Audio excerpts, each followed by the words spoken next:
La nuit du 24 décembre 1993 devait être magique dans la petite maison des Renaud, nichée au cœur des Alpes françaises. La neige tombait doucement derrière les fenêtres givrées, la cheminée crépitait en diffusant une chaleur réconfortante et toute la famille était réunie autour du sapin illuminé pour l'échange tant attendu des cadeaux. Mais à 20h30 précise, une chaise est restée vide. Celle de Mathis Renaud, un garçon de 13 ans aux yeux noisettes et au sourire contagieux. Mathis venait de se lever brusquement de table.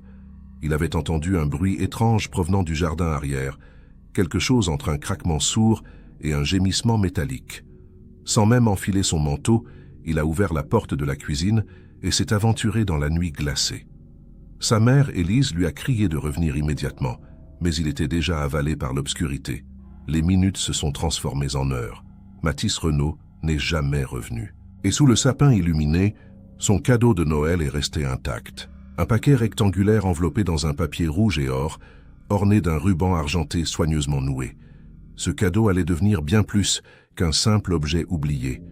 Il deviendrait le monument douloureux de cette absence, le symbole figé d'un temps qui s'était arrêté net cette nuit-là. Pendant 30 longues années, Élise Renaud a refusé catégoriquement de le déplacer ou de l'ouvrir, gardant au fond de son cœur brisé l'espoir irrationnel que son fils franchirait un jour cette porte et déchirerait enfin ce papier cadeau vieilli. Avant de continuer Armo avec notre histoire, marquez votre présence dans les commentaires en disant de quelle ville vous nous écoutez et quelle heure il est chez vous en ce moment. Montrez à l'algorithme que notre communauté est attentive aux 4 coins du monde. Et n'oubliez pas de vous abonner à notre chaîne pour atteindre l'objectif de 5000 abonnés, cela nous aidera énormément. Maintenant, continuons notre histoire. Pour comprendre l'ampleur de cette tragédie, il faut revenir quelques heures en arrière, au début de cette soirée du 24 décembre 1993. Les Renaud formaient une famille ordinaire de Chamonix, composée d'Élise, enseignante à l'école primaire, de Marc, son mari mécanicien, et de leurs 3 enfants. Sophie, l'aînée de 16 ans, Mathis, 13 ans, et le petit Thomas, qui n'avait que 7 ans.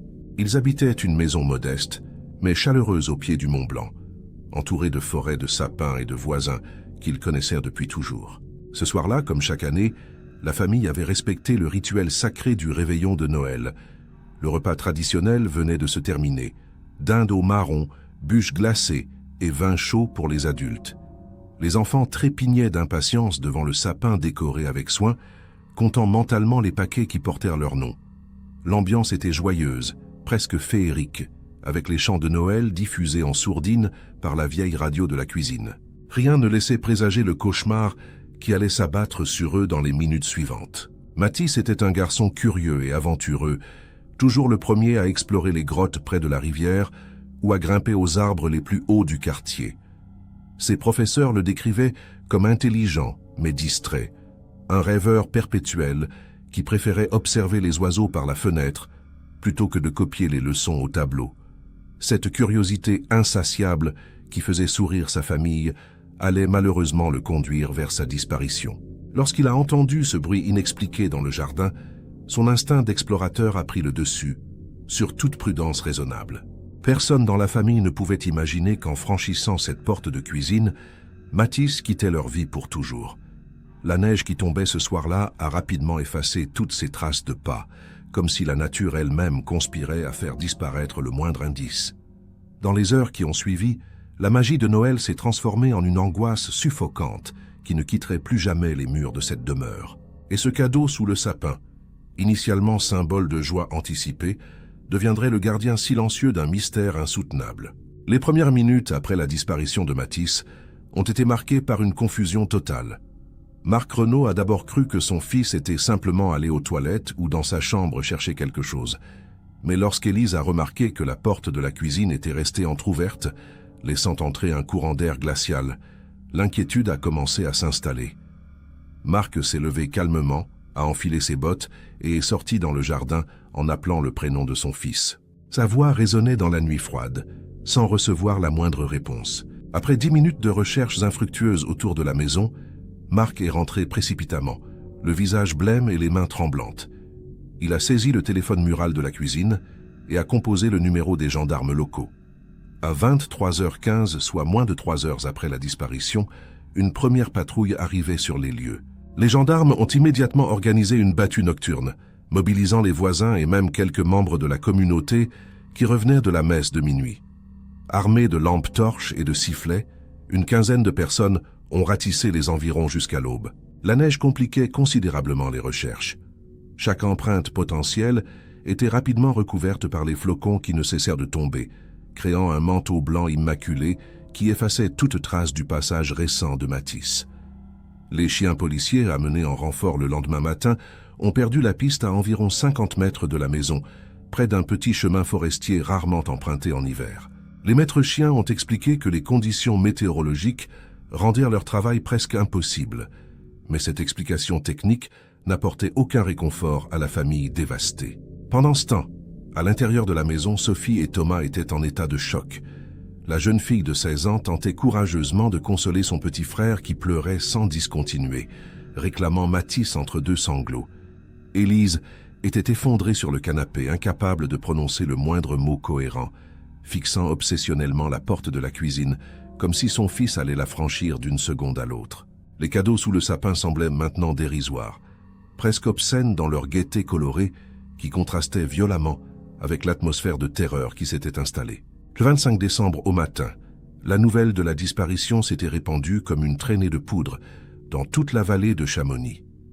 Des dizaines de bénévoles se sont spontanément présentés pour participer aux recherches. On a fouillé méthodiquement les forêts environnantes, les grottes connues des randonneurs, les abris de montagne et même les granges abandonnées dans un rayon de plusieurs kilomètres. Des hélicoptères de la gendarmerie ont survolé la région, équipés de caméras thermiques censées détecter la présence d'un corps humain même sous la neige. Mais Matisse semblait s'être littéralement volatilisé. Les enquêteurs ont rapidement orienté leurs investigations vers plusieurs hypothèses. La première était celle d'un accident. Matisse aurait pu glisser et tomber dans un ravin ou s'être perdu dans la forêt et succomber à l'hypothermie en quelques heures seulement, à cause du froid extrême de cette nuit-là. La deuxième hypothèse, beaucoup plus sombre, était celle d'un enlèvement. Mais cette piste semblait peu probable dans une région aussi isolée, et à une heure où la plupart des habitants étaient chez eux pour célébrer Noël. Aucune voiture suspecte n'avait été signalée dans le secteur. La troisième hypothèse, murmurée à voix basse mais jamais officiellement évoquée devant la famille, était celle d'une fugue. Certains gendarmes se demandaient si Matisse n'avait pas prémédité sa disparition, profitant du moment de distraction familiale pour s'échapper. Mais cette théorie ne tenait pas la route. Tous les vêtements chauds de Matisse étaient encore dans sa chambre, son sac à dos était vide, et surtout, tous ceux qui connaissèrent le garçon attestaient qu'il adorait sa famille et n'avait aucune raison de fuir. C'était un enfant heureux, équilibré, sans problème particulier à l'école ou à la maison. Les jours suivants ont été un cauchemar bureaucratique pour les Renaud. Ils ont dû répondre encore et encore aux mêmes questions, revivre mentalement chaque détail de cette soirée maudite, fournir des photos récentes de Matisse pour les avis de recherche qui allaient tapisser tous les commerces de la région. Le visage souriant du garçon, immortalisé sur une photo de classe prise 3 mois plus tôt, est devenu l'image symbole de cette tragédie. On le voyait partout, sur les poteaux électriques, dans les journaux locaux, aux informations régionales télévisées. Marc a dû prendre un congé exceptionnel de son garage pour se consacrer entièrement aux recherches.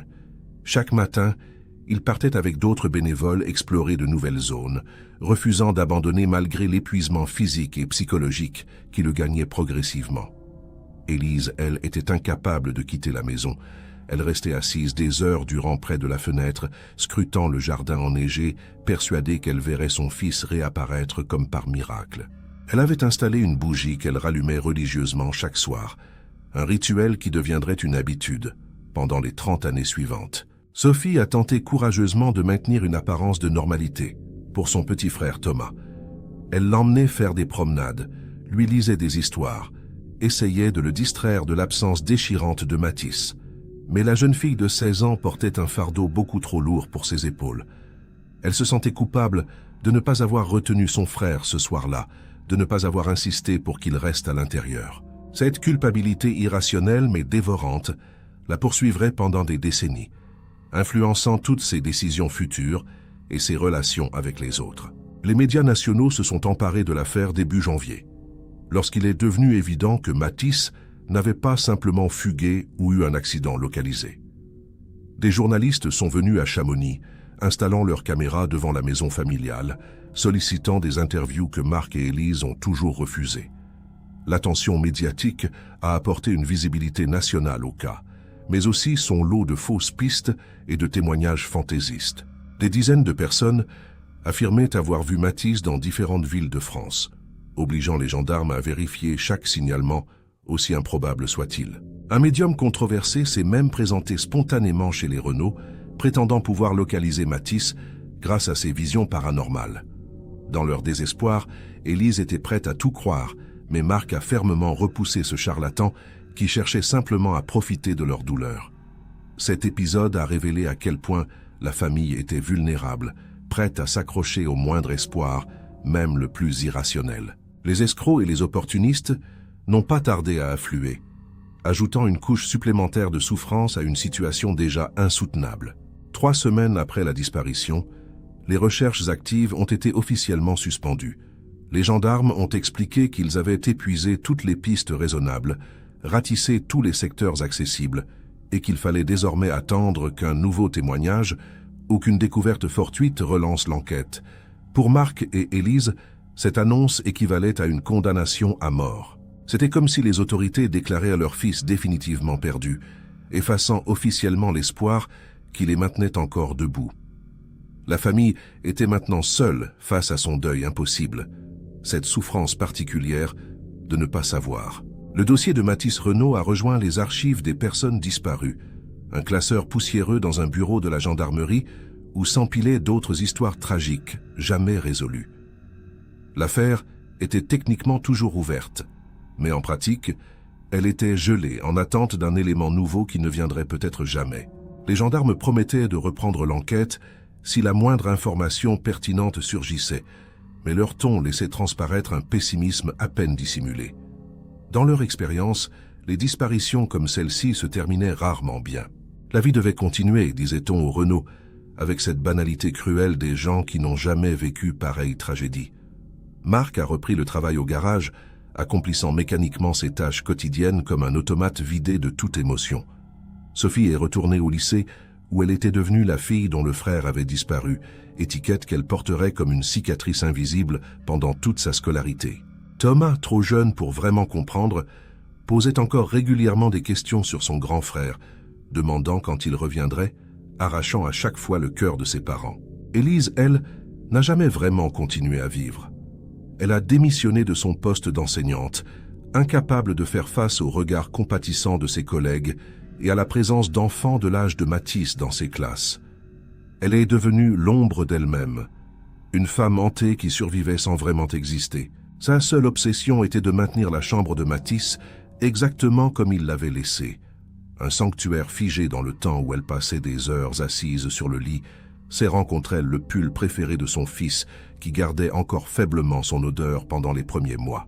Et dans le salon, le cadeau de Noël non ouvert trônait toujours sous le sapin desséché qu'Élise refusait obstinément de démonter. Même lorsque Marc a finalement insisté pour ranger les décorations après l'épiphanie, elle a exigé que le paquet rouge et or reste exactement là où Matisse l'avait vu pour la dernière fois. Ce cadeau est devenu une relique, un objet quasi sacré que personne n'avait le droit de toucher. Au fil des années, le papier s'est fané, le ruban s'est terni, mais il est resté là, témoignage silencieux d'un Noël qui ne s'était jamais vraiment terminé.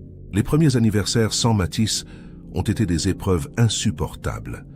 Le 8 mars 1994, jour de ses 14 ans, Élise a préparé son gâteau préféré au chocolat, comme si de rien n'était, disposant 14 bougies qu'elle a allumées dans la cuisine vide avant de s'effondrer en larmes. Marc a trouvé sa femme recroquevillée sur le carrelage 2 heures plus tard, serrant convulsivement le gâteau intact contre sa poitrine. C'est à ce moment qu'il a réalisé qu'Élise ne se remettrait jamais de cette perte, que quelque chose en elle s'était irrémédiablement brisé cette nuit de Noël. Les Noëls suivants étaient devenus des moments de torture pure. La famille m'avait tenté la première année de maintenir une célébration minimale pour Thomas, mais l'absence criante de Matisse rendait tout insupportable. Progressivement, ils ont abandonné toute festivité, se contentant d'un repas simple et silencieux pendant que le reste du monde célébrait. Le 24 décembre, était devenue la date maudite du calendrier, le jour anniversaire de leur destruction.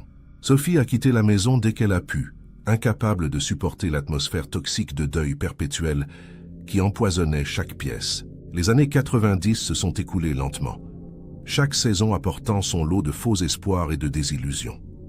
Parfois, un randonneur trouvait des ossements dans la montagne, et les Renault vivaient des jours d'angoisse en attendant les résultats d'analyse ADN qui confirmaient invariablement qu'il ne s'agissait pas de Matisse.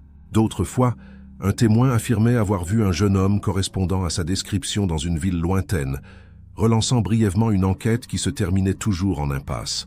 Chaque fausse alerte était comme rouvrir une plaie à peine cicatrisée. Au tournant du millénaire, l'affaire Matisse Renault était tombée dans l'oubli médiatique.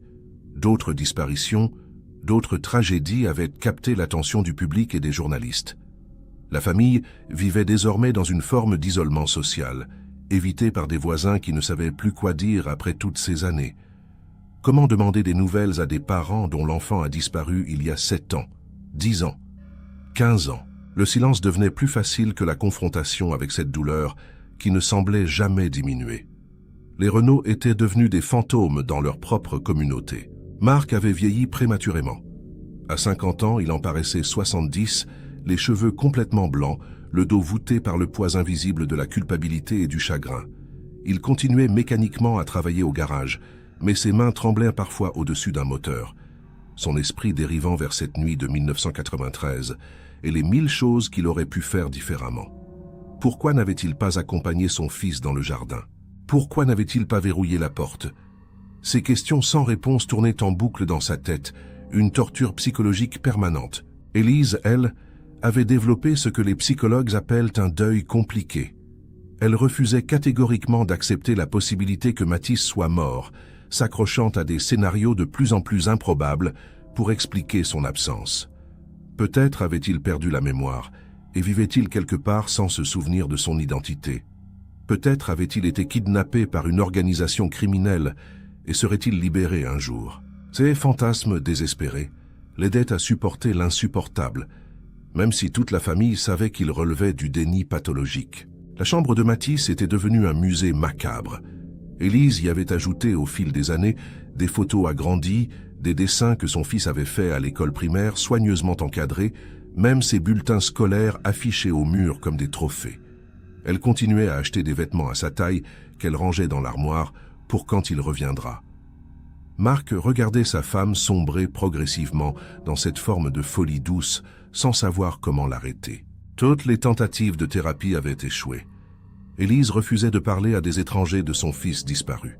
Sophie avait quitté Chamonix dès l'obtention de son baccalauréat, fuyant littéralement vers Paris, où elle s'était inscrite à l'université.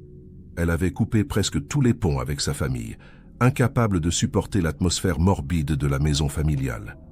Elle téléphonait à son père une fois par mois, des conversations brèves et superficielles qui évitaient soigneusement le sujet de Matisse. Sophie avait construit une nouvelle vie où elle ne parlait jamais de son frère disparu, allant jusqu'à mentir à ses nouveaux amis en prétendant être fille unique.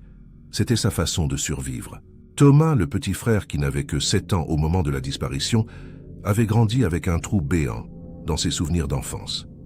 Il gardait une image floue de Matisse, comme une photo surexposée où les détails s'effacent progressivement. Était-ce vraiment son frère qu'il se rappelait, ou l'image qu'on lui en avait racontée? À 20 ans, il étudiait à Grenoble, visitant ses parents par obligation familiale plutôt que par plaisir. La maison de son enfance lui donnait des frissons, comme si les murs eux-mêmes étaient imprégnés de tristesse. L'affaire est brièvement revenue sous les projecteurs en 2003, 10 ans après les faits, lorsqu'une émission télévisée consacrée au Cold Case a consacré un reportage à la disparition de Matisse Renault. Des criminologues amateurs et des détectives privés à la retraite ont réexaminé le dossier, proposant de nouvelles théories plus ou moins farfelues. Certains suggéraient qu'un tueur en série inconnu sévissait dans les Alpes dans les années 90. D'autres évoquaient des réseaux de trafic d'enfants internationaux. Aucune de ces pistes n'a mené nulle part, mais l'émission a au moins eu le mérite de maintenir le nom de Matisse dans la mémoire collective. Suite à cette émission, la gendarmerie a rouvert officiellement le dossier et réexaminé les éléments avec les nouvelles technologies disponibles. Des analyses ADN plus sophistiquées ont été effectuées sur des cheveux retrouvés dans la chambre de Matisse, créant un profil génétique qui serait comparé à toute découverte future de restes humains non identifiés. Des logiciels de vieillissement numérique ont généré des images de ce à quoi Matisse pourrait ressembler à 23 ans.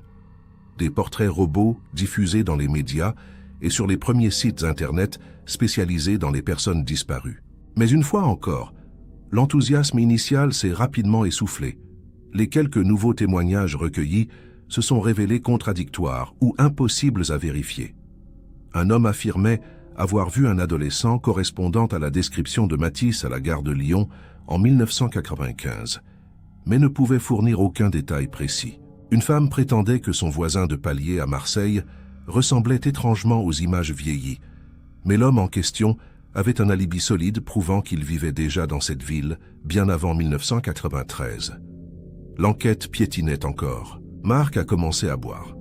Pas de manière spectaculaire, pas au point de perdre son travail, mais suffisamment pour que sa famille s'inquiète.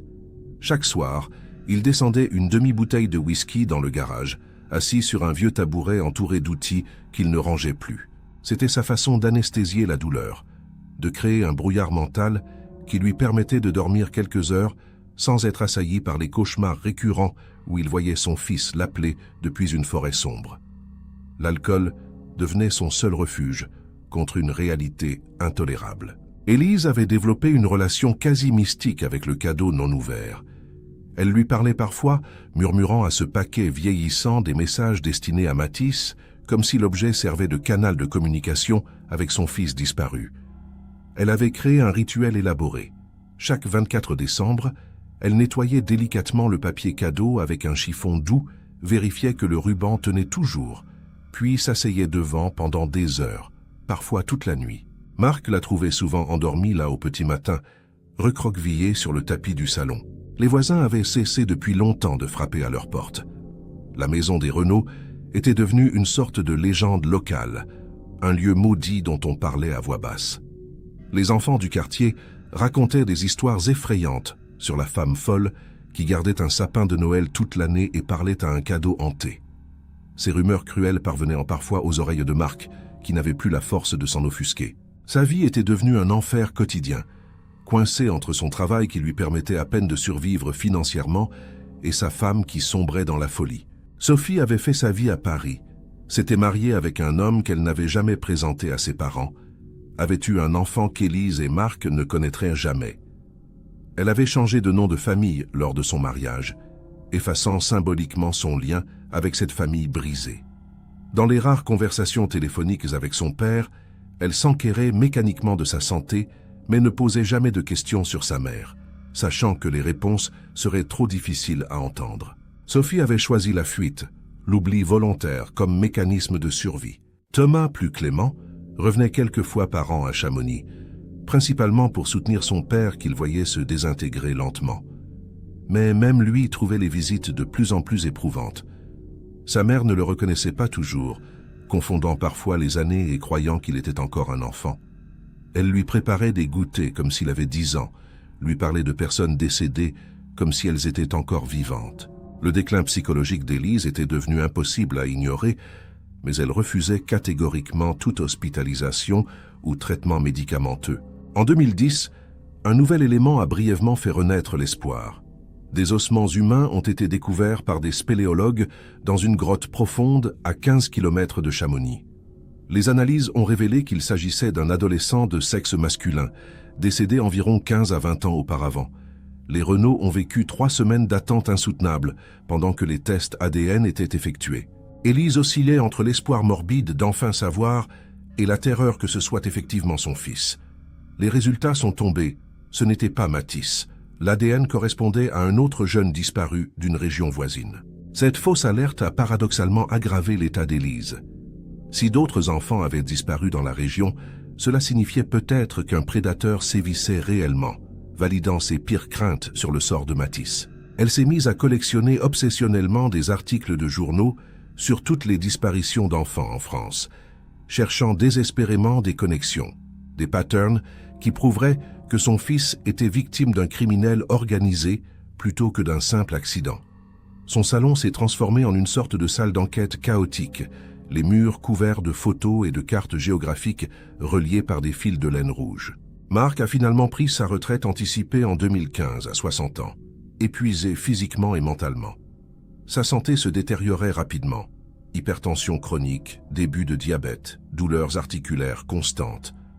Les médecins lui parlaient de stress chronique et de dépression non traitée, mais Mark refusait toute aide psychologique.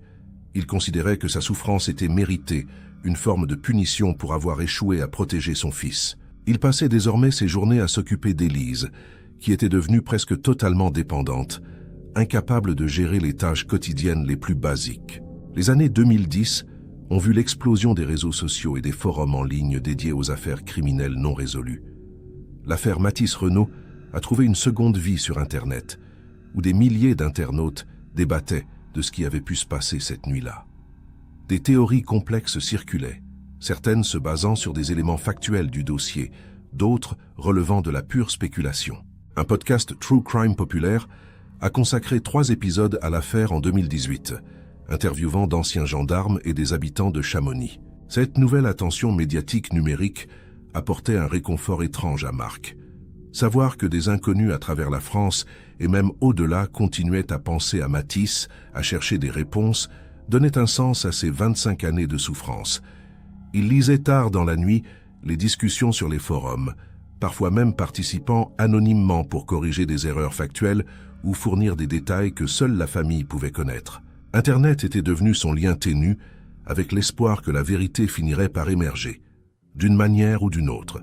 Mais Élise, elle, n'avait pas suivi cette évolution technologique. Elle vivait toujours en 1993, dans un monde figé où son fils de 13 ans allait rentrer d'un moment à l'autre.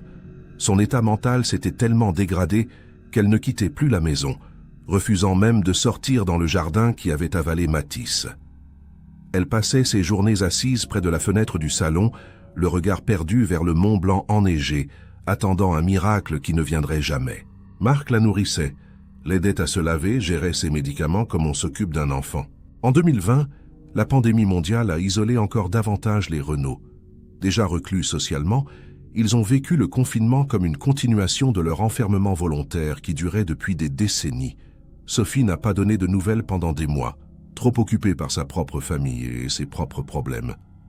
Thomas, confiné à Grenoble, téléphonait régulièrement mais ne pouvait pas rendre visite. Mark se retrouvait absolument seul pour gérer Élise, dont l'état continuait de se détériorer. À 65 ans, il était épuisé, au bord de l'effondrement total. C'est finalement à l'été 2023 que la situation a atteint son point critique. Élise est décédée brutalement d'un AVC massif, foudroyée en quelques heures malgré l'intervention rapide des secours. Elle avait 68 ans, mais en paraissait 90, usée prématurément par 3 décennies de chagrin ininterrompu.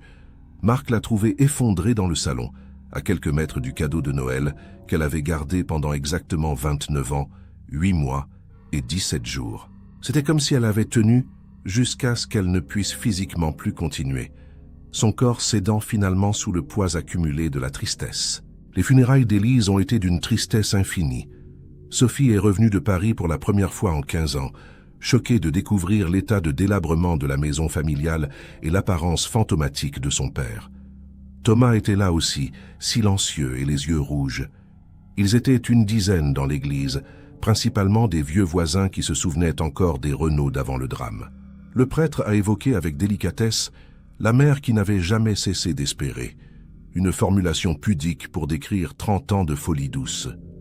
Élise a été enterrée au cimetière de Chamonix, sa tombe portant 2 noms, le sien et celui de Mathis. Après l'enterrement, Sophie et Thomas se sont retrouvés face à une tâche monumentale, trier la maison familiale que leur père ne pouvait plus entretenir seul. Mark était devenu une coquille vide après la mort d'Élise, comme si le dernier fil le rattachant à la vie venait de se rompre. Il passait ses journées assis dans le fauteuil du salon, le regard dans le vide, ne mangeant que lorsque ses enfants le forçaient. Sophie et Thomas ont rapidement compris qu'ils ne pourraient plus vivre seuls et ont commencé à chercher une maison de retraite médicalisée dans la région. La maison était dans un état déplorable. 30 ans de négligence avaient créé un chaos indescriptible. Des piles de journaux jaunis montaient jusqu'au plafond dans certaines pièces. La cuisine était à peine fonctionnelle. Des traces d'humidité couvraient les murs. Mais le plus troublant restait le salon, véritable capsule temporelle figée en décembre 1993. Le sapin desséché était toujours là, miraculeusement encore debout, ses aiguilles tombées formant un tapis brun sur le sol. Et dessous, le cadeau de Noël, ce paquet rouge et or qui avait traversé 3 décennies sans jamais être touché. Sophie ne pouvait pas regarder ce cadeau sans ressentir un malaise profond. C'était la matérialisation de tout ce qui n'allait pas dans cette famille, le symbole d'un deuil impossible et d'une obsession malsaine. Elle voulait le jeter immédiatement, brûler cette relique morbide et tout ce qu'elle représentait. Mais Thomas, plus sensible, estimait qu'il devait au moins savoir ce qu'il contenait avant de prendre une décision. Pendant 3 jours, ils ont débattu en évitant soigneusement le sujet devant leur père, qui semblait de toute façon ailleurs, perdu dans ses pensées. La chambre de Mathis était encore plus perturbante. Élise l'avait transformée en sanctuaire obsessionnel. Des centaines de photos tapissaient les murs, certaines encadrées, d'autres simplement punaisées. Des vêtements neufs encore, avec leurs étiquettes, remplissaient l'armoire, achetés au fil des années dans des tailles de plus en plus grandes, suivant théoriquement la croissance de Mathis s'il avait vécu. Sur le bureau, des cahiers d'école jaunis côtoyaient des jouets d'enfants. C'était comme visiter le tombeau d'un pharaon, tout avait été préservé pour l'au-delà. Sophie a découvert avec horreur un journal intime que sa mère avait tenu pendant toutes ces années. Des centaines de pages manuscrites adressées directement à Mathis, racontant les événements quotidiens de leur vie, comme s'il allait rentrer un jour et rattraper tout ce qu'il avait manqué. L'écriture devenait progressivement plus désordonnée, les phrases moins cohérentes, témoignant de la détérioration mentale graduelle d'Élise. Les dernières entrées, datant de quelques jours avant son AVC, étaient presque illisibles. Des mots épars qui formaient à peine des phrases complètes. C'était terrifiant et déchirant à la fois. Thomas a passé des heures dans le grenier, triant des cartons poussiéreux remplis d'objets que ses parents n'avaient jamais pu se résoudre à jeter. Il a retrouvé tous les bulletins scolaires de Mathis, ses dessins d'enfants, même son premier doudou défraîchi. Chaque objet était une piqûre de rappel de ce frère qu'il avait à peine connu, cette présence fantôme qui avait empoisonné toute son enfance. Thomas réalisait avec une clarté brutale que la disparition de Mathis n'avait pas seulement détruit ses parents, elle avait également volé sa propre enfance, le privant d'une famille fonctionnelle et aimante. Ils ont fait venir une entreprise spécialisée dans le nettoyage de maisons insalubres, des professionnels habitués aux situations extrêmes d'accumulation compulsive. Les employés, pourtant aguerris, ont été choqués par l'état des lieux. Mais c'est le cadeau sous le sapin qui les a le plus intrigués. Le chef d'équipe a demandé s'ils devaient le jeter avec le reste. Sophie et Thomas ont échangé un long regard avant de répondre qu'ils s'en occuperaient eux-mêmes. Quelque chose dans ce paquet méritait une attention particulière, un respect minimal avant sa destruction finale. Marc observait le nettoyage de sa maison avec une indifférence totale, comme si on démolissait la vie de quelqu'un d'autre. Il ne protestait pas quand des objets étaient jetés, ne demandait pas à garder quoi que ce soit. Sa seule réaction vive est survenue quand un employé a tenté de déplacer le cadeau de Noël. Marc s'est levé brusquement, criant pour la première fois depuis des semaines, exigeant qu'on ne touche pas à ce paquet. Sophie a dû le calmer, lui promettant qu'ils s'en occuperaient ensemble, en famille, quand le moment serait venu. Après une semaine de tri intensif, la maison était presque vide. Les meubles avaient été donnés à des associations caritatives, les vêtements recyclés, les papiers administratifs organisés. Il ne restait que l'essentiel, quelques photos de famille choisies soigneusement, des documents légaux importants, et ce maudit cadeau qui trônait maintenant seul au centre du salon vide, encore plus incongru dans cet espace dépouillé. Le moment de vérité approchait, et Sophie sentait son anxiété monter. Qu'allait-il découvrir? Était-ce vraiment important après toutes ces années? Un soir, alors que Marc était couché, Sophie et Thomas se sont retrouvés assis par terre dans le salon, le paquet entre eux deux. La maison silencieuse amplifiait chaque bruit. On entendait le vent siffler dehors à travers les volets mal fermés. Thomas a proposé d'attendre le lendemain, de le faire avec leur père, mais Sophie a secoué la tête. Elle voulait en finir, arracher ce pansement une bonne fois pour toutes. Si le contenu était perturbant ou douloureux, mieux valait qu'il le découvre d'abord pour pouvoir gérer la réaction de Marc. Le papier cadeau, après 30 ans, était devenu cassant comme du parchemin ancien. Sophie l'a délicatement détaché, prenant garde à ne pas le déchirer, bien qu'elle ne sache pas vraiment pourquoi elle prenait ces précautions. Le ruban argenté s'est défait facilement. Dessous apparaissait une boîte en carton standard, de celle qu'on utilisait dans les années 90 pour emballer les jouets. Rien d'écrit sur l'extérieur, aucune indication du contenu. Sophie a soulevé le couvercle lentement, le cœur battant inexplicablement fort dans sa poitrine. À l'intérieur, protégé par du papier de soie jauni, se trouvait ce qui semblait être un jeu vidéo pour Super Nintendo, la console que Mathis désirait tant cette année-là. Sophie se souvenait vaguement qu'il en parlait sans arrêt dans les semaines précédant Noël. Leurs parents avaient dû économiser pendant des mois pour lui offrir ce cadeau relativement coûteux à l'époque. Elle a sorti délicatement la boîte du jeu, lisant le titre sans vraiment le voir, trop submergée par l'émotion. Thomas avait les larmes aux yeux, imaginant son grand frère qui ne découvrirait jamais ce cadeau tant désiré. Mais alors que Sophie s'apprêtait à reposer la boîte du jeu, son doigt a senti quelque chose d'autre au fond du carton. Une texture différente, quelque chose qui n'aurait pas dû être là. Elle a plongé la main et en a retiré une enveloppe blanche, légèrement épaisse, scellée avec du ruban adhésif transparent. L'enveloppe était vierge, aucun nom écrit dessus. Sophie et Thomas se sont regardés, une question muette passant entre eux. Qu'est-ce que c'était? Pourquoi cette enveloppe était-elle cachée dans le cadeau de Noël de Mathis? Les mains de Sophie tremblaient légèrement, en décollant le ruban adhésif vieux de 30 ans. Elle a ouvert l'enveloppe avec précaution et en a extrait le contenu. Une liasse de photographies Polaroid. Les images étaient légèrement passées, mais encore parfaitement identifiables. Ce que Sophie a vu l'a glacé jusqu'aux os. Les photos montraient Mathis, mais pas des photos normales. C'étaient des photos prises à son insu, depuis l'extérieur de leur maison. Mathis dans sa chambre, Mathis dans le jardin, Mathis sortant de l'école. Quelqu'un l'avait surveillé, traqué, photographié secrètement. Thomas a saisi les photos des mains de sa sœur, incrédule. Il y en avait une dizaine, toutes prises visiblement dans les semaines ou jours précédant la disparition. Sur certaines, on pouvait distinguer l'arrière-plan familier de leur quartier, de leur jardin. La dernière photo de la pile était la plus terrifiante. Elle montrait Mathis à travers la fenêtre de la cuisine, exactement celle qu'il allait franchir le soir de sa disparition.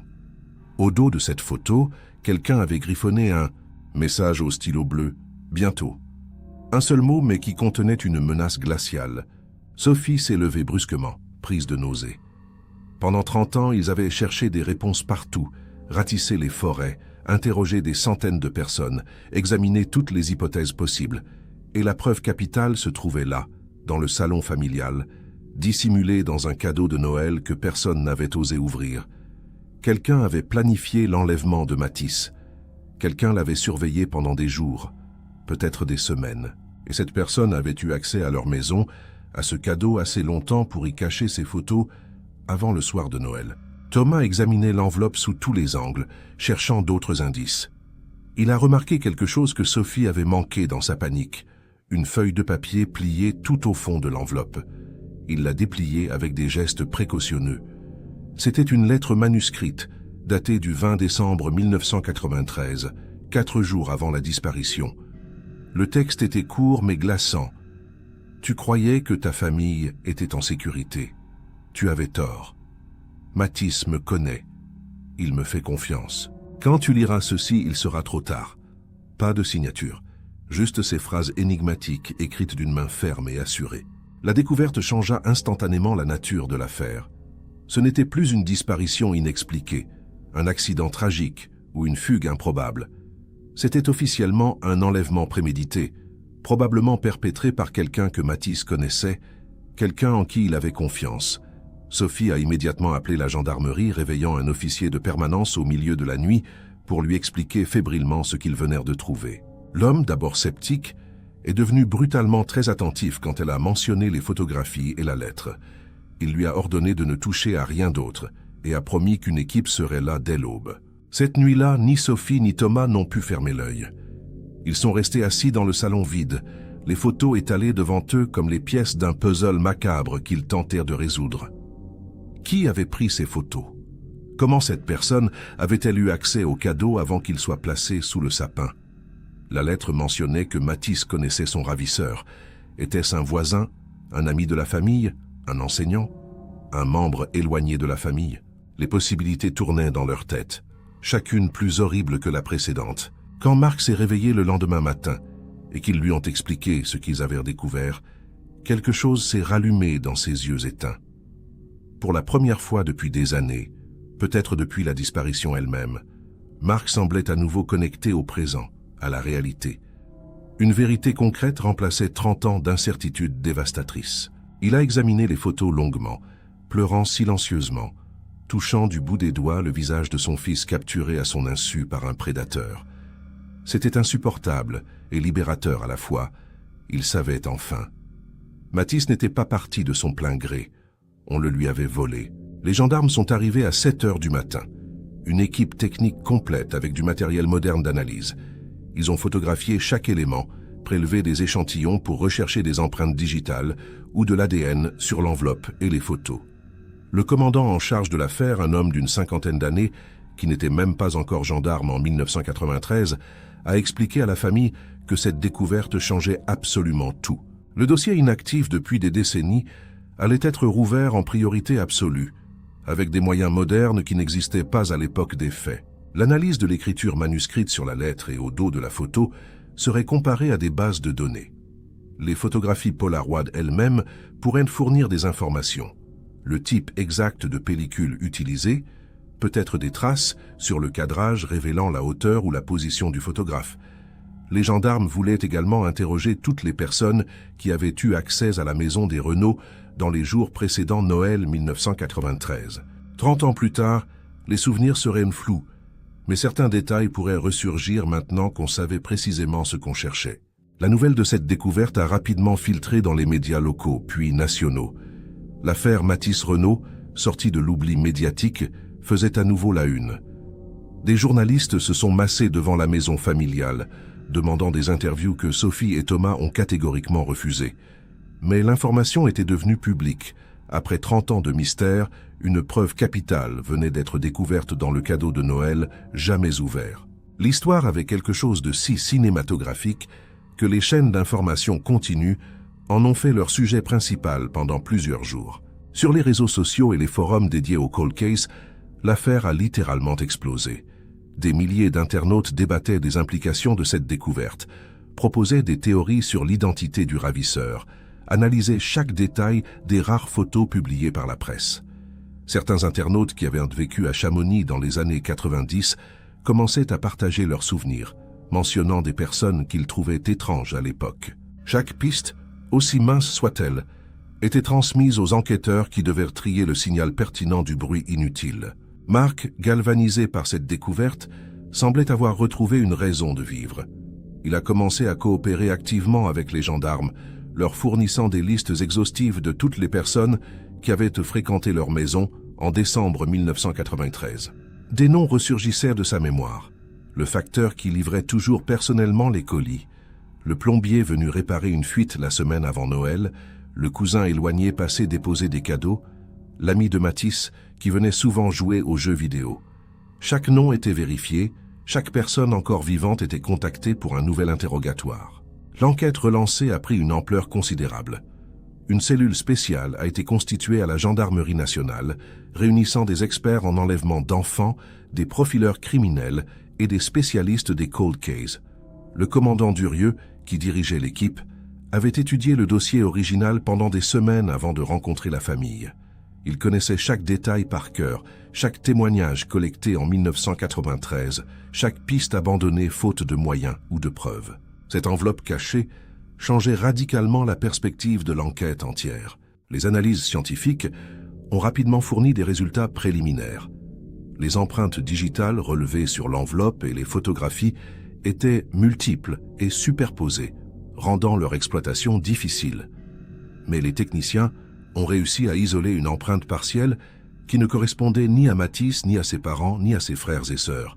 Cette empreinte a été comparée aux fichiers nationaux sans succès immédiat, suggérant que le suspect n'avait jamais été arrêté pour un crime nécessitant un prélèvement.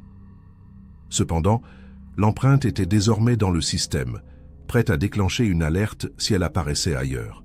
L'analyse de l'écriture manuscrite a révélé des caractéristiques intéressantes. Selon les graphologues consultés, La personne qui avait écrit la lettre était probablement un homme, éduqué, avec une formation scolaire française classique, visible dans la formation des lettres. L'écriture était ferme, sans tremblement, indiquant quelqu'un de confiant, peut-être même arrogant. Le choix des mots révélait une certaine sophistication linguistique peu commune. Ce n'était pas un délinquant ordinaire ou un criminel d'opportunité. C'était quelqu'un d'intelligent, de calculateur, qui avait planifié méticuleusement son acte. Les photographies Polaroid ont également livré leurs secrets. Les experts ont déterminé qu'elles avaient été prises avec un appareil Polaroid 600 précis, un modèle très populaire au début des années 90. L'analyse des angles de prise de vue a permis d'estimer que le photographe mesurait environ 1,75 m à 1,80 m. Les moments des prises de vue ont été déterminés approximativement grâce aux ombres et à la luminosité. Certaines photos avaient été prises tôt le matin, d'autres en fin d'après-midi.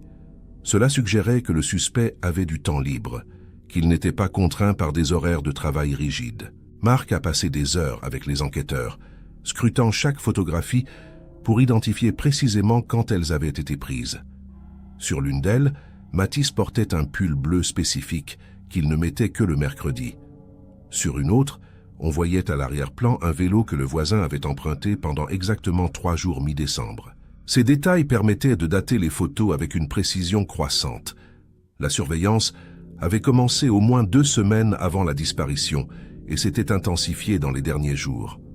Le prédateur observait, attendait le moment parfait pour frapper. L'accès aux cadeaux de Noël posait une question cruciale. Comment le ravisseur avait-il pu cacher l'enveloppe dans ce paquet? Élise achetait toujours les cadeaux plusieurs semaines à l'avance et les cachait dans le grenier jusqu'au 24 décembre au matin, moment où elle les disposait sous le sapin. Marc se souvenait parfaitement que le cadeau de Matisse était bien scellé quand il l'avait placé sous l'arbre vers 10 heures ce matin-là. Cela signifiait que soit quelqu'un avait eu accès au grenier pendant les semaines précédentes, soit l'enveloppe avait été glissée dans le paquet après qu'il soit sous le sapin, mais avant la soirée. Sophie a soudain eu un flash de mémoire.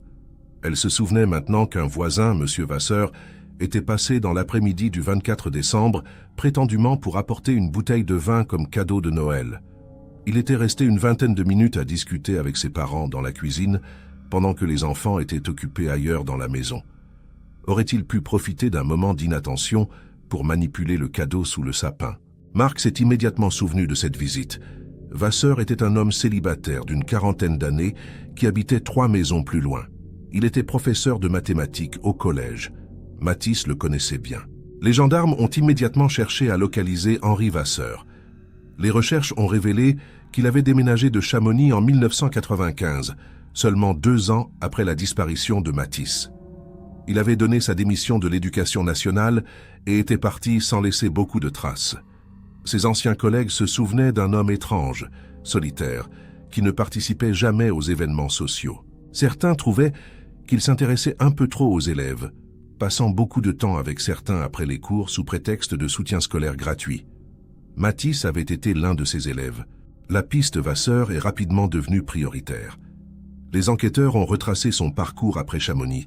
Il avait brièvement enseigné dans un collège près de Lyon, puis avait encore déménagé vers Toulouse en 1988.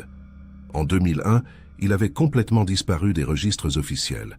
Plus de déclaration d'impôts, plus d'adresses connues, plus de comptes bancaires actifs. Soit il était décédé sans que personne le signale, soit il avait volontairement effacé ses traces pour vivre sous une autre identité. Cette disparition suspecte renforçait les soupçons qui pesaient maintenant lourdement sur lui. Des mandats de perquisition ont été délivrés pour fouiller les anciennes résidences de Vasseur, bien que l'espoir de trouver des preuves, après tant d'années, soit mince. À Lyon, l'appartement qu'il avait occupé avait été rénové plusieurs fois depuis son départ. À Toulouse, sa dernière adresse connue était une chambre meublée dans un immeuble délabré qui avait depuis été démoli. Les enquêteurs interrogeaient tous ceux qui l'avaient connu, récoltant des témoignages troublants. Une ancienne propriétaire se souvenait qu'il recevait parfois des visiteurs nocturnes, toujours de jeunes adolescents qui repartaient tard dans la nuit. Parallèlement, l'équipe technique analysait les photos avec des logiciels modernes de traitement d'images. En agrandissant certains clichés et en ajustant le contraste, ils ont découvert des détails invisibles à l'œil nu.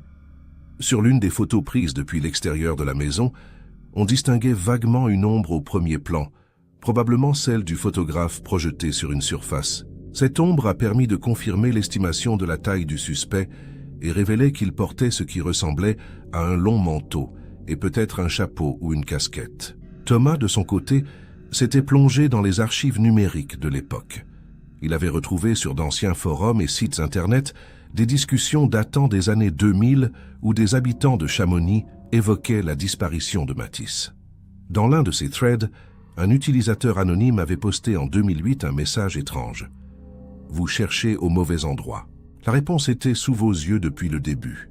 Ce message n'avait suscité aucune réaction à l'époque, noyé parmi des centaines d'autres spéculations. Mais rétrospectivement, il prenait une dimension sinistre. Était-ce le ravisseur lui-même qui narguait les enquêteurs? Les experts en cybercriminalité ont tenté de tracer l'origine de ce message. L'adresse IP menait à un cybercafé de Marseille qui n'existait plus depuis 2015.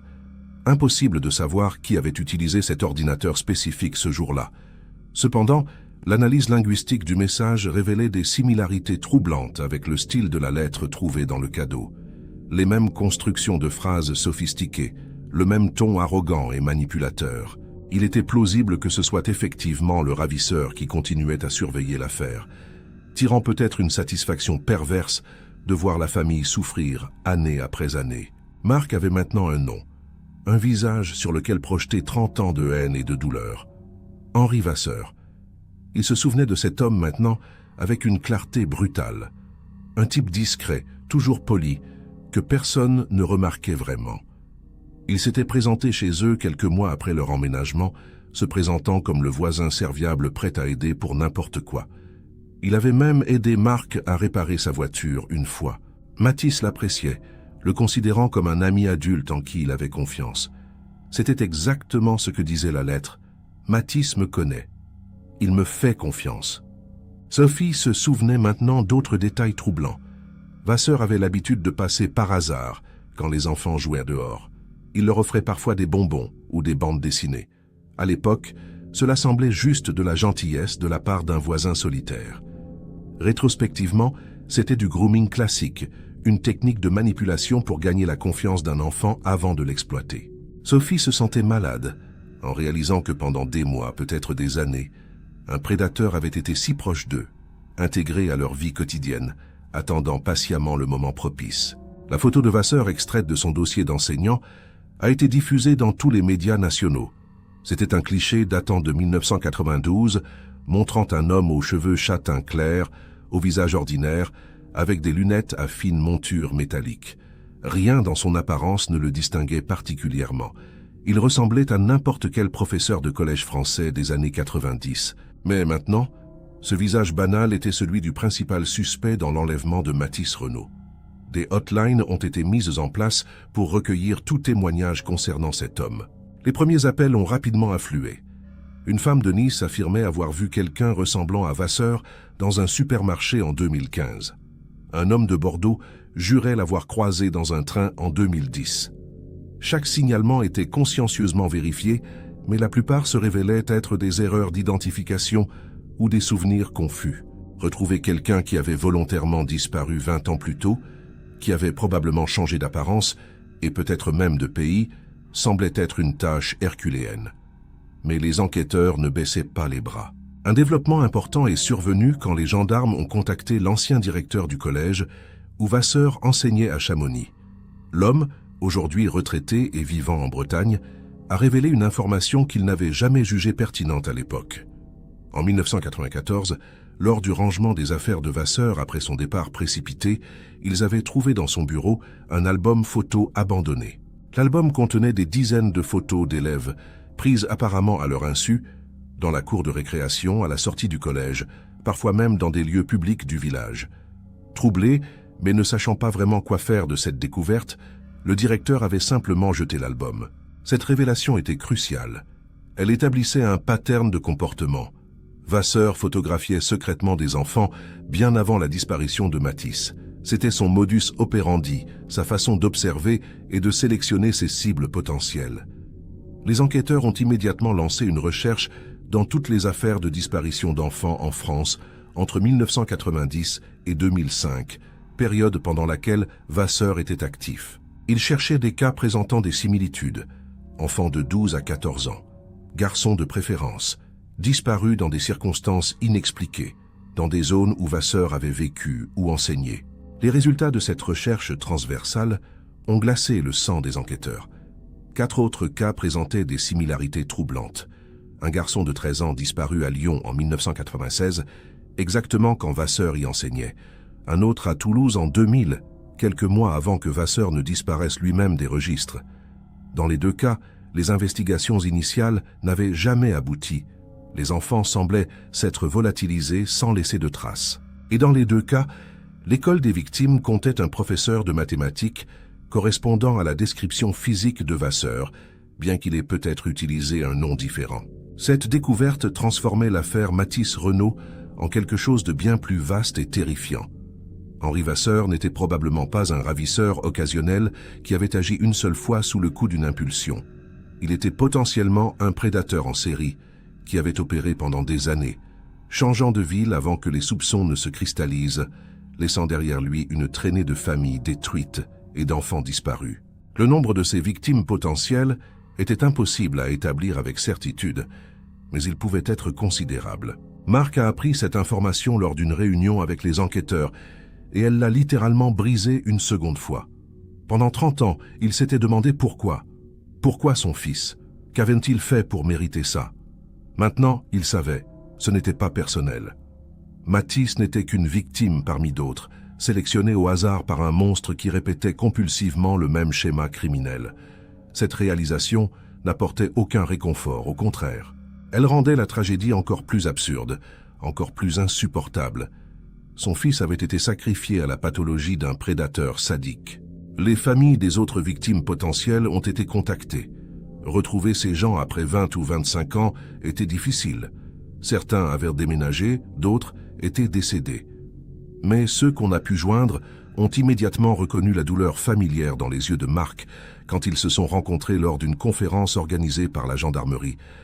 Ils formaient un club que personne ne voulait rejoindre, liés par le fil invisible d'un même bourreau. Ensemble, ils ont décidé de faire pression sur les autorités pour que les moyens alloués à la recherche de Vasseur soient maximisés. Sophie s'est mise à enquêter de son côté, obsessionnellement. Elle passait ses nuits sur Internet, parcourant des forums, des bases de données publiques, des articles de presse locaux des années 90 et 2000. Elle cherchait n'importe quel indice, n'importe quelle mention d'un professeur de mathématiques suspect dans une petite ville française. Elle a créé un groupe Facebook dédié à la recherche de Vasseur, qui a rapidement rassemblé des milliers de membres partageant informations et théories. Certaines pistes étaient farfelues, mais d'autres méritèrent d'être explorées. C'est grâce à ce groupe qu'une connexion inattendue a émergé. Une femme de Perpignan a posté un message affirmant que son oncle, décédé en 2018, avait été professeur de mathématiques et correspondait vaguement à la description de Vasseur. Elle a partagé une photo de famille datant de 2010, montrant cet oncle lors d'un mariage. Sophie a immédiatement transmis l'image aux gendarmes. Les experts en reconnaissance faciale ont comparé cette photo avec celle de Vasseur datant de 1992. Malgré 18 ans d'écart, malgré le vieillissement et un probable changement volontaire d'apparence, le logiciel a établi une correspondance à 87%. C'était lui. L'homme s'était fait appeler Bernard Monteil depuis au moins 2005. Il avait vécu discrètement à Perpignan, enseignant dans le privé, évitant toute exposition publique. Sa nièce était choquée d'apprendre que son oncle apparemment gentil et discret était en réalité un fugitif recherché. Elle a accepté de coopérer pleinement avec l'enquête, fournissant tout ce qu'elle savait sur la vie de Bernard pendant ces dernières années. Malheureusement, l'homme était mort d'un cancer en 2018 et avait été incinéré. Il avait emporté ses secrets dans la tombe, ne laissant qu'un appartement modeste et quelques effets personnels. Les gendarmes ont perquisitionné l'appartement que Vasseur-Monteil occupait jusqu'à sa mort. Ces effets avaient été stockés dans un garde-meuble par sa nièce qui n'avait pas encore eu le courage de les trier. Dans des cartons poussiéreux, les enquêteurs ont fait des découvertes glaçantes. Un disque dur externe contenait des milliers de photos d'enfants, certaines innocentes prises dans des lieux publics, d'autres beaucoup plus dérangeantes. Parmi elles, des dizaines de photos de Mathis Renaud, bien plus que les 10 trouvées dans le cadeau. Il y avait aussi des photos d'autres enfants, probablement les autres victimes, documentant minutieusement leur surveillance. Plus terrible encore, les enquêteurs ont trouvé ce qui ressemblait à un journal. Des centaines de pages manuscrites où Vasseur détaillait froidement ses crimes, décrivant ses acquisitions, comme il les appelait cyniquement. Il y parlait de Matisse, racontant comment il l'avait attiré dans sa voiture le soir de Noël en prétendant avoir besoin d'aide pour porter quelque chose. Le garçon, confiant, était monté sans hésiter. Vasseur avait roulé pendant des heures vers une destination inconnue. Le journal ne précisait pas où il avait emmené ses victimes, ni ce qu'il en avait fait exactement, mais le sous-entendu était clair et atroce. Marc a demandé à lire ce journal, malgré les avertissements des enquêteurs qui le prévenaient que le contenu serait insupportable. Il voulait savoir, comprendre les derniers moments de son fils. Pendant 3 jours, enfermé dans une salle d'interrogatoire accompagné d'un psychologue, il a lu page après page les confessions détaillées d'un monstre. Ce qu'il y a découvert l'a détruit d'une manière différente de ses 30 années d'incertitude. Maintenant il savait, et cette connaissance était une malédiction dont il ne pourrait jamais se défaire. Il savait ce que Matisse avait vécu, ce qu'il avait ressenti, comment cela s'était terminé.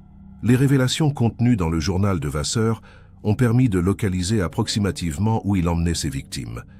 Il mentionnait une propriété isolée dans les montagnes, héritée d'un parent décédé, où personne ne venait jamais. Les enquêteurs ont épluché les registres fonciers, cherchant toute propriété ayant appartenu à la famille Vasseur dans les régions montagneuses du sud de la France. Après des semaines de recherche, ils ont identifié un petit chalet abandonné dans les Pyrénées-Orientales, enregistré sous le nom de la grand-mère maternelle de Vasseur, décédée en 1988. Une expédition massive a été organisée vers ce chalet perdu en pleine montagne, accessible seulement par un chemin forestier à peine praticable. Les gendarmes, accompagnés d'une équipe médico-légale complète, ont pénétré dans la bâtisse délabrée en avril 2024. Ce qu'ils ont découvert à l'intérieur était une scène d'horreur digne d'un film cauchemardesque. La cave avait été aménagée en une sorte de cellule, avec des chaînes fixées au mur, un matelas souillé, des traces de vie humaine prolongées dans des conditions abominables. Sur une étagère, méticuleusement rangée dans des boîtes étiquetées, se trouvaient des souvenirs de chaque victime. Dans la boîte portant le nom JM 1993, les enquêteurs ont trouvé le portefeuille de Matisse, son bracelet en cuir qu'il ne quittait jamais, et une mèche de ses cheveux châtains. Il y avait aussi des photos supplémentaires et, plus déchirant encore, une cassette audio. Sur cette cassette, enregistrée apparemment plusieurs semaines après l'enlèvement, on entendait la voix de Matisse suppliant qu'on le laisse rentrer chez lui, promettant qu'il ne dirait rien à personne. L'écoute de cet enregistrement a nécessité la présence de psychologues pour toute l'équipe tant elle était traumatisante. Mais la découverte la plus importante et la plus terrible a été faite dans le jardin derrière le chalet. Le sol montrait des irrégularités suspectes, des zones où la végétation poussait différemment. Les chiens spécialisés dans la détection de restes humains ont immédiatement signalé plusieurs points d'intérêt.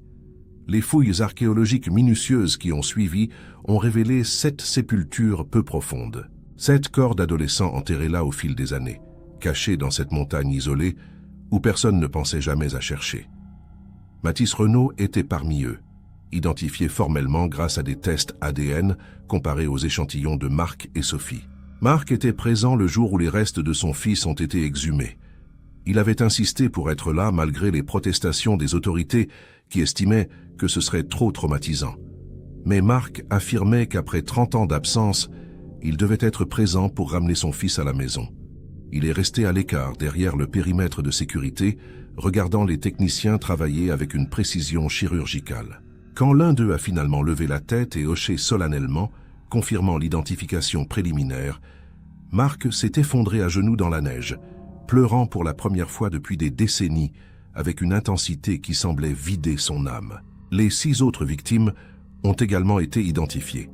Il s'agissait effectivement des garçons disparus à Lyon et Toulouse, dont l'enquête avait établi le lien avec Vasseur, mais aussi de 3 autres, dont la disparition n'avait même jamais été reliée entre elles.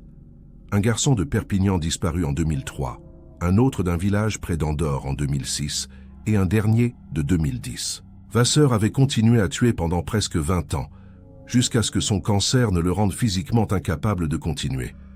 Cette famille allait enfin pouvoir enterrer leurs enfants et commencer, peut-être, un semblant de processus de deuil. Les funérailles de Mathis Renaud ont eu lieu en mai 2024, exactement 30 ans, 5 mois et un jour après sa disparition. Toute la ville de Chamonix s'est mobilisée pour rendre hommage au garçon qu'il n'avait jamais oublié, malgré le temps écoulé. L'église était pleine à craquer, des centaines de personnes venues présenter leur respect, beaucoup trop jeunes pour avoir connu Mathis, mais conscientes du poids symbolique de ce moment. Marc, Sophie et Thomas étaient au premier rang, entourés des familles des 6 autres victimes, qui avaient tenu à être présentes par solidarité. Le cercueil de Mathis, porté par 6 gendarmes en grande tenue, contenait les restes retrouvés dans les Pyrénées, ainsi que des objets qui avaient appartenu à son fils et que Marc avait soigneusement sélectionnés. Le pull bleu qu'il portait sur l'une des photos prises par Vasseur. Le jeu vidéo de cette Super Nintendo qu'il n'avait jamais pu découvrir. Et l'enveloppe contenant les photographies et la lettre qui avait finalement permis de résoudre le mystère. Marc voulait que tout soit réuni, que cette histoire cauchemardesque soit complète, enfermée avec Mathis pour toujours. Le prêtre a prononcé une homélie sobre, évitant les platitudes habituelles pour parler franchement de l'horreur de cette histoire et de la force extraordinaire qu'avait nécessité la survie de cette famille pendant 3 décennies. Il a mentionné Élise, la mère qui n'avait jamais cessé d'espérer, et comment elle gardait maintenant compagnie à son fils dans la tombe voisine. Il a parlé de justice tardive, mais justice quand même, du soulagement terrible de savoir enfin. Et il a mentionné les 6 autres garçons, morts de la même main criminelle, dont les familles connaissaient maintenant la même douleur et le même soulagement paradoxal. Sophie, qui n'avait pas pleuré depuis des années, a fondu en larmes pendant toute la cérémonie. Elle réalisait combien cette tragédie avait façonné chaque aspect de sa vie d'adulte. Ses relations difficiles, son incapacité à faire confiance, sa fuite perpétuelle vers l'avant pour ne pas regarder en arrière. La découverte de ce qui était arrivé à Mathis avait fissuré l'armure émotionnelle qu'elle avait construite pendant 3 décennies. Pour la première fois, elle pouvait pleurer son frère ouvertement, reconnaître sa douleur au lieu de la fuir. C'était libérateur et dévastateur à la fois. Thomas a pris la parole à la fin de la cérémonie. D'une voix tremblante mais claire, il a lu une lettre qu'il avait écrite à ce frère qu'il avait à peine connu, mais qui avait hanté toute son existence. Il lui parlait de la vie qu'il avait manquée, des Noëls sans joie, des anniversaires marqués par l'absence plutôt que la célébration. Il lui parlait aussi de leurs parents, de l'amour dévorant qui les avait consumés, du sacrifice qu'avait représenté le maintien de ce cadeau pendant toutes ces années. « Tu étais aimé », répétait Thomas. « Tu l'es toujours. Et maintenant, tu peux enfin te reposer. » Le cortège funèbre jusqu'au cimetière s'étendait sur plusieurs centaines de mètres. Des dizaines de voitures suivaient le corbillard dans les rues de Chamonix. Les commerces avaient baissé leurs rideaux en signe de respect. Les passants s'arrêtaient sur les trottoirs, certains se signant, d'autres simplement la main sur le cœur. C'était comme si toute la ville pleurait collectivement, libérant 3 décennies de tristesse contenue. Mathis Renaud n'était pas seulement le fils de Marc et Élise. Il était devenu un symbole, l'incarnation de tous les enfants perdus. Au cimetière, la tombe avait été préparée juste à côté de celle d'Élise. Marc avait insisté sur ce détail. Mère et fils seraient enfin réunis. Sur la pierre tombale en granit noir, l'inscription était simple. Mathis Renaud, 1980-1993. Fils, frère, ami. Parti trop tôt, jamais oublié. En dessous, Marc avait fait graver une phrase qu'Élise répétait souvent pendant ses années d'attente. « Ton cadeau de Noël t'attendait ». C'était déchirant et approprié, résumant en quelques mots l'essence de cette tragédie incompréhensible. Après l'inhumation, une réception sobre a été organisée dans une salle communale. Les gens parlaient à voix basse, partageant des souvenirs de Mathis pour ceux qui l'avaient connu, ou exprimant leur sympathie pour ceux qui découvrèrent l'histoire. Marc était épuisé, mais étrangement en paix. Pour la première fois depuis le 24 décembre 1993, il savait où était son fils. Ce n'était pas la fin qu'il avait espérée pendant toutes ces années, mais c'était une fin quand même. Le supplice de l'incertitude était terminé. Il pouvait commencer à faire son deuil pour de bon. Les médias avaient massivement couvert l'affaire depuis la découverte des restes. L'histoire du cadeau de Noël non ouvert avait captivé l'attention internationale, devenant un symbole viral de l'amour parental et de la douleur inimaginable de l'absence. Des documentaires étaient déjà en préparation, des livres en cours d'écriture. Certains critiquaient cette exploitation médiatique, mais Marc avait accepté quelques interviews choisies. Il voulait que l'histoire de Matisse serve d'avertissement, que les parents comprennent que les prédateurs peuvent se cacher n'importe où, parfois juste à côté, sous l'apparence du voisin serviable ou du professeur apprécié. Le procès de Henri Vasseur n'aurait jamais lieu puisqu'il était mort en 2018, mais une procédure légale spéciale a été initiée pour établir officiellement sa culpabilité posthume. Les preuves étaient accablantes. Le journal détaillé de ses crimes, l'ADN des victimes dans son chalet, les objets personnels conservés comme trophées. Le juge a prononcé un verdict symbolique reconnaissant Vasseur coupable de 7 meurtres avec préméditation, enlèvement de mineurs et séquestration. Ce verdict, bien qu'il n'ait aucune conséquence pratique sur un homme mort, apportait une reconnaissance officielle et une forme de justice aux familles. Sophie a fait une découverte troublante en triant les derniers cartons de la maison familiale avant sa vente définitive. Elle a trouvé un autre journal, celui de sa mère cette fois, caché tout au fond d'un tiroir. Dans les dernières pages, datant de quelques semaines avant son AVC, Élise avait écrit des passages presque prophétiques. Elle mentionnait avoir rêvé que la vérité se trouvait dans le cadeau, qu'elle savait que Matisse voulait qu'elle ouvre ce paquet, mais qu'elle n'en avait jamais eu le courage. C'était comme si, inconsciemment, elle avait toujours senti que les réponses étaient là, sous le sapin, attendant d'être découvertes. Marc a décidé de quitter Chamonix. La maison a été vendue à une jeune famille qui ignorait son histoire tragique. Marc s'est installé dans un petit appartement à Grenoble, près de Thomas, qui pouvait maintenant veiller sur son père vieillissant. L'appartement était lumineux et moderne, sans aucun objet rappelant le passé à l'exception d'une seule photo encadrée de Matisse, prise quelques mois avant sa disparition, où il souriait à l'appareil avec cette insouciance propre à l'enfance. C'était l'image que Marc voulait garder, pas le cauchemar des 30 années suivantes. Sophie a commencé une thérapie intensive pour traiter les traumatismes accumulés. Elle avait finalement accepté que fuir n'était pas la solution, que la douleur devait être affrontée et traitée. Elle a rétabli le contact avec son père et son frère, reconstruisant lentement les liens familiaux qu'elle avait coupés. Pour la première fois, elle a parlé à son propre enfant de l'oncle qu'il n'avait jamais connu, transmettant l'histoire de Matisse d'une manière adaptée mais honnête. La mémoire ne devait pas être effacée, elle devait être intégrée et acceptée. Thomas a créé une fondation en mémoire de Matisse et des 6 autres victimes de Vasseur. La fondation œuvrait pour la prévention des enlèvements d'enfants, la formation des parents et des éducateurs à reconnaître les signes de grooming et le soutien aux familles de personnes disparues. Le premier projet de la fondation a été de financer une base de données nationale améliorée pour croiser plus efficacement les informations sur les disparitions suspectes d'enfants. Si un tel outil avait existé dans les années 90, peut-être que le pattern de Vasseur aurait été identifié plus tôt, sauvant peut-être certaines vies. Un an après les funérailles, en mai 2025, la famille Renaud s'est retrouvée au cimetière pour commémorer l'anniversaire. Ils étaient juste 3 maintenant, Marc, Sophie et Thomas. Ils ont apporté des fleurs fraîches, ont nettoyé les tombes d'Élise et Matisse. Marc a parlé doucement à son fils, lui racontant les événements de l'année écoulée, maintenant cette connexion qu'il avait entretenue pendant 3 décennies, mais son ton était différent. Ce n'était plus l'espoir désespéré d'autrefois, mais plutôt une paix résignée. Il disait au revoir chaque fois maintenant, au lieu de dire « à bientôt ». L'affaire a inspiré des changements législatifs en France. Une nouvelle loi, informellement appelée loi Matisse, a renforcé les vérifications d'antécédents pour toute personne travaillant régulièrement avec des enfants. Elle a également créé une cellule nationale spécialisée dans les cold cases, impliquant des mineurs disparus, avec des moyens dédiés pour réexaminer périodiquement les dossiers non résolus avec les nouvelles technologies disponibles. C'était une maigre consolation, mais au moins quelque chose de positif émergeait de cette tragédie. Marc a commencé à écrire ses mémoires, pas pour la publication mais pour lui-même. Il voulait documenter ses 30 années d'attente, capturer la texture spécifique de cette douleur unique qu'est de ne pas savoir.